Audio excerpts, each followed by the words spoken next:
దేశంలో ముఖ్యంగా మన తెలంగాణ రాష్ట్రంలో విపరీతమైన క్రైమ్ స్టోరీస్ జరుగుతూ ఉన్నాయి.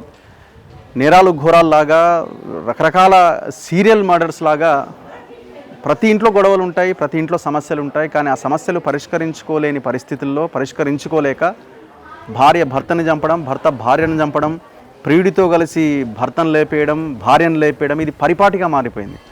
ప్రతిరోజు ఏదో ఒక దగ్గర జరుగుతూనే ఉన్నాయి ఇట్లాంటి ఇన్సిడెంట్స్. రీసెంట్గా గతంలో తెలంగాణలో భర్తని మొత్తం ముక్కలుగా కోసి చంపేసిన ఘటన మనం చూసినాం. తాజాగా మళ్ళీ బోడుప్పల్ సాయి బాలాజీ ఇది Balaji hills, east Balaji hills కాలనీలో ఇదే ఘోరం జరిగింది. పోయిన సంవత్సరమే పెళ్ళయింది. సంవత్సరం తిరిగేలోపు ఆ అమ్మాయి 4 నెలల గర్భవతి. పోయిన సంవత్సరం జనవరిలో జరిగింది, 2024 జనవరిలో జరిగింది. ఆమె 4 నెలల గర్భవతిగా ఉండగానే భార్య గొంతు కోసి చంపేసి తలను వేరు చేసి కాళ్ళను వేరు చేసి మొత్తం అవన్నీ మూటగట్టి మూసీ నదిలో పడేసి చివరగా మిగిలిన మొండాన్ని ఏమీ చేయలేక నా భార్య తప్పిపోయిందని చెప్పి కంప్లైంట్ ఇచ్చి పోలీసులకు అనుమానం రావడంతో చివరికి దొరికిపోయిండు.